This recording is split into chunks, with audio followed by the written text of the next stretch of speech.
رسول اللہ صلی اللہ علیہ وسلم فرمائی کما چاہتا حکم کولے ان یسجد احد لأحد چی یو کس بل تا سجدو کی لا امرت النساء ان یسجدن لبعولتهن نما بخذو طویلیو چی دخپلو خاوندانو تا سجدو کے وما سوا دا اللہ نا بل چاہتا سجدک کول گناہ دا خاوندون حق خدا با پورا تابعداری دا خاوند د خاوند د اجازت نه بغیر به د هغې ډوډۍ چاله نه ورکوي د خاوند د اجازت نه بغیر به د هغه کور ته هم څوک نه پرېږدي او د هغه د اجازت نه بغیر به د کور نه بار ته هم نه ځي دې خوا خاوند ته وایي ته به هم ظلم ښځې سره نه کوې زیاتې به نه کوې که زیاتې دې وکړه ښځه به ستا تابعداري کوي خو زه به درنه تپوس کوم د قیامت پرس چې دا خبره خولې نه وته ته دوزخي هغه له غوسه ورله که زه دوزخیم ته به ما په دریو طلاقو طلاق او شیطان ګورې ړومبې غزار چې پتا کوي د ښځې د خاوند روانه راولي دې نه به ځان ساتئ ښځې خاوند داسې روانه راولي داسې چې تباه کړي خلک نن سبا ډېر سړي هم د ښځو سره ظلمونه کوي وهي یې ټکوي یې د پلار په کورې بند کړي د رور په کورې بند کړي پلانکي سره به خبرې نه کوي پلانکي سره به نه کوي دا هم ظلم دی ظلم ظلمونه مونږ کوو ما له یو ځل یو الک و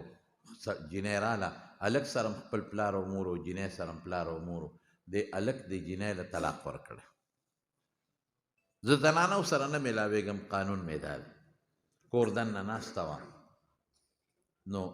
دواړو سره خپل خاندان کا نو ما څه چل دی نو هغه جنۍ وایي چې ماله دې سړي 3 طلاقه راکړې نو ما ته دا کور والا وی که دا جنۍ دې ولیده ډېره خشته جنۍ ده د عمر نم کمه ده رنګ یې هم خشته دی او قد و قامت یې هم خشته دی داسې خشته ما چېرته نه ده لیدلې او ډېره هوښیار هم ده ما ترې تپوسونه وکړل په خبرو مې ډېره ښکلې ده تا خو یې ډېر صفت وکړه وی ډېره خشته ده او هوښیار هم ده مې که خاوند دې وله ولیده ولې وي اره دې نه هم زیات ښکلی دی ما وی هغه خو د جنت نه راغلی یو مارغه دی اخو ډېر خشته دی وی دا ولې بیا طلاق راغی مې که خاوند دې ونه ولید دونه خشته دی چې دا مخکې غاښونه یو 80 ګزه بهر راوتې او مې کارغه تور دی خو دا بل شان تور دی او د اپسټیمو ته که دې ورته وکتل نو د باټینګڼو په ټل کې چې غټ باټینګڼ او دا سخام مخ او سخام وګونه یې نیولې دي دا سخام مخ وی دې سپېره دې ښځې خو په ښځو خفه کېږي دې سپېره دې ښځې له طلاق ورکاو ښځه وایي مولوي صاحب مې بچې ولې طلاق درکاو وی دې سړي نه تپوس وکړه ده نه تپوس وکړه دغه جینۍ په دې حال کې وایي مولوي صاحب که څه چل جوړېږي نو خیر دی ما دې خاوند له راواکه دغه جینۍ وایي ما له مړونه ډېر دي زما د تره بچي زما د ماما بچي ما ته اوږې ناست دي ما ډېر خلک کوي خو دې سپېره له څوک ښځه نه ورکوي بیا هم په خاوند خفه کېده وی نه مې دی خوښ دا سړی دا ډېر بېغیرته سړی دی ډېر بد یې ورته وي دې سار اوځي زه وله پاکې جامې ورکړم صفا او چې ماسخوتن راشي دا جامې یې سخی بینتې ځي داسې کار کوي دا کار یې درته نه وایم بیا به خلک وپېژني نو زه ته یې پاکې جامې ورکړم ګرمې به ورته کېدم اولامبي صفا جامې هغه وله شرطي کړم بینتې دې له جامو نه یې وله شرطي کړم او صفا کړم وله دې سپېره له بله څوک ښځه نه ورکوي خیر دی شریعت چې څه حکم یې زه تیار یم خو چې بیا زموږ د کور روغ شي مې بچې ولې طلاق درکوي ده نه تپوس وکړه هلکه دې ښځې له طلاق ولې ورکړه نو سر یې ښکته کړی دا بېغیرته سړي چې که نه زه ورته دله وایم چې دا دله سړی وي او دا بېغیرته وي نو په مجلس کې د ده خوی ډېر خشته وي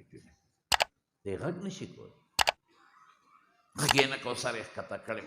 مې هلکه ولې دې طلاق ورکړو غږ یې نه کو ومې ړقه ومې الو وایه طلاق دې ولې ورکو بیا هم غږ نه کو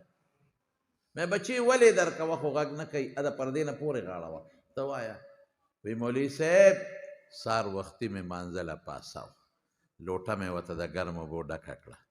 ما وی سړي پاسه چې جمع لځې ها یې کول ما جمع خو دا نه وشوه خو نیکبخته پاسه کور منځو کا نور راخیږي کول بیا رالم چې هغه د انور راوخت اوبه مې درته ګرمې ایښي دي دوکان ته به م ځې مهرباني وکړه اودس وکړه موی د مولخې لور ته بس ما تار وخت د مانځه وې او ته ما په دریو طلاقو طلاق